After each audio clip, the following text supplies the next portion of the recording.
آخری وقت میں میرے امام کی کیا حالت تھی؟ ام حمیدہ رونے لگی.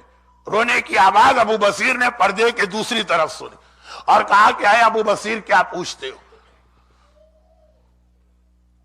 مجھے وہ وقت اب تک یاد ہے کہ میرے آقا اور مولا منصور دوانقی کے دیے ہوئے زہر سے لڑکھڑاتے ہوئے گھر میں داخل ہوئے.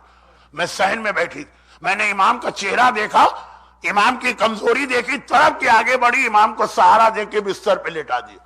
امام نے مجھے دیکھ کے کہا کہ اے ام حمیدہ کیا گھر میں تمہارے علاوہ کوئی نہیں؟ میں نے کہا نہیں, فرزند رسول سارے گھر والے کا سب کو بلاؤ, میں اپنے سارے گھر والوں کو اپنے بستر کے قریب دیکھنا چاہتا ہوں. ام حمیدہ فرماتی ہیں کہ اے ابو بصیر امام کی حالت دیکھ کر میرا دل نہیں چاہتا تھا یہاں سے ہٹوں, لیکن حکم ہے, آرڈر از آرڈر.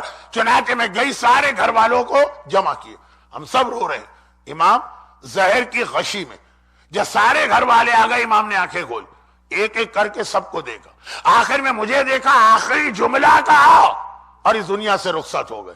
اس امام کا آخری جملہ ہے جس کی وجہ سے ہم جعفری کہلاتے ہیں. اس امام کا آخری جملہ ہے جس کی وجہ سے ہماری فقہ جعفری ہے. اس امام کا آخری جملہ ہے جس کے نام پہ جعفریہ امام باڑے میں اس وقت ہم بیٹھے ہوئے ہیں. وہ امام دنیا سے جا رہا, آخری جملہ کیا کہہ رہا.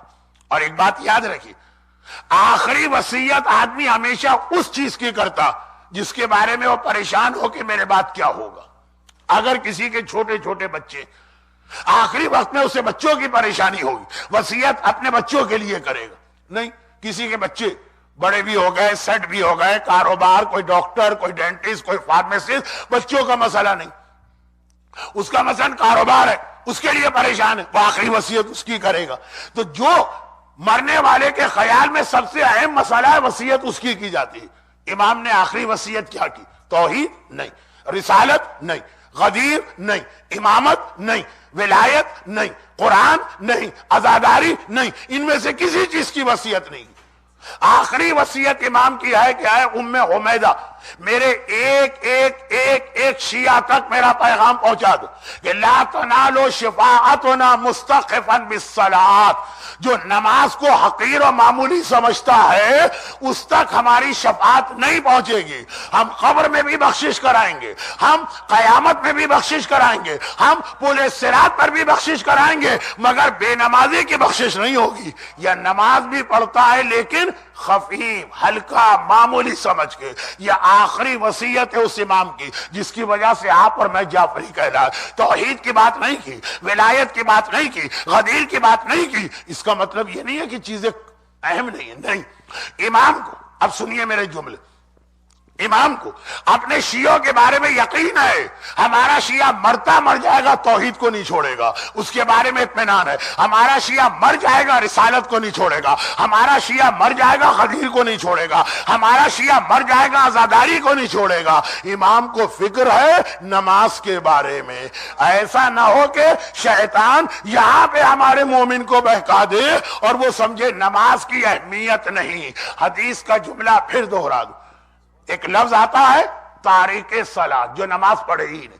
اس حدیث میں امام نے وہ نہیں کہا مستخفا بالصلاۃ, اس میں وہ نمازی بھی آ گئے, فویل للمصلین, نمازی بھی آ گئے. نمازی پڑھ رہے, نماز پڑھ رہے ہیں معمولی سمجھ کے. مثلا ہماری عورتیں, میں جرنلائز بات نہیں کر رہا ہوں, لیکن کتنی عورتوں کو جانتا ہوں نماز پڑھ رہی. شادی میں جانا ہے, 4 گھنٹے کی شادی ہے تو 8 گھنٹے تیاری میں لگتے. اب مجھے نہیں پتا یہاں کا, لیکن کراچی میں بیوٹی پارلر ہی 12 گھنٹے لیتا, 12 گھنٹے. دلہن کی بات نہیں کر رہا ہوں, ہر ایک دلہن بنی ہے, 60 سال کی بڑھیا بھی دلہن بن کے جاتی ہے. اب تیاری, لباس, برتھ ڈے پارٹی میں جانا, آپ حضرات کو جاب کے انٹرویو پہ جانا, کوئی اچھا جاب ہے, ہر آدمی جہاں جاتا ہے اس جگہ کی اہمیت کے اعتبار سے تیاری کرتا ہے جو اس کا حق. نماز کیا؟ رب العالمین کی بارگاہ میں جانا. نماز کیا؟ حاکم کائنات کی بارگاہ میں جانا. نماز کیا ہے؟ خالق جن و بشر کی بارگاہ میں جانا ہے. ایسے ہی منہ اٹھا کے چل دی, نہ نجاست, نہ طہارت, نہ لباس صحیح. خاص طور پہ خواتین کی بات اس لیے کر رہا ہوں کہ خواتین کا تو لباس ہی سب سے پہلی چیز ہے جو نگاہ میں آ جائے. ایک بال بھی اگر نماز میں نظر آیا, اللہ اکبر کہا اور ذرا سی آستین نیچے ہو گئی, کلائی نظر آئی, نماز گئی. اگر اہمیت نماز پتہ ہو تو اسی طرح سے عورت آئینے کے سامنے کھڑے ہو کے پراپر ڈریسنگ کرے گی. یہ اللہ کی بارگاہ میں جانا. میں نے پچھلے اپنے دورے میں بھی یہ جملہ کہا تھا 5 مہینے پہلے. عورت گھر میں اکیلی, کوئی دیکھنے والا نہیں, حتیٰ یہ کہ اندھیرا ہے. یہاں تو نہیں ہے لیکن انڈیا میں, پاکستان میں ایک لوڈ شیڈنگ ہماری ایک مصیبت ہوتی ہے. لوڈ مینجمنٹ آج کل اس کو ذرا اچھا نام دے دیا گیا ہے. 8-8 گھنٹے لائٹ غائب, اندھیرے میں پڑھ رہی ہے نماز, کوئی دیکھنے والا نہیں, خود نہیں دیکھ سکتی اپنے آپ کو. اس میں بھی یہ ہے کہ ایک بال نظر نہیں آنا چاہیے کیونکہ اللہ کے پاس جا رہی. اور اللہ 3 موقعوں پہ ہر ایک کو اپنے پاس خاص طور پہ بلاتا. پہلا نماز, دوسرا حج, تیسرا قبر. یہ کل کی بات قبر, لیکن وہ جو آج جملہ ہے وہ ذرا سا ہلکا رہے. اور تینوں موقع ایسے ہیں ایک بال عورت کو نظر نہیں آنا چاہیے. نماز میں بھی, حج کے لباس احرام میں بھی نہیں, کفن میں بھی نہیں. بڑی سے بڑی بے پردہ عورت جب کفن پہنایا جاتا کتنا اس کو حجاب والی بنا دیا جاتا. کاش زندگی میں بھی اتنا ہوتی, لیکن آج کا موضوع حجاب نہیں.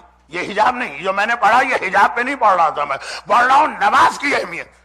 امام نے فرمایا ہمارا شیعہ کبھی توحید پہ کمپرومائز نہیں کرے گا, رسالت پہ کمپرومائز نہیں کرے گا, امامت پہ کمپرومائز نہیں کرے گا, عزاداری پہ کمپرومائز نہیں کرے گا. اس کے بارے میں تو مجھے اطمینان ہے, اس کی نماز کے بارے میں پریشان ہوں.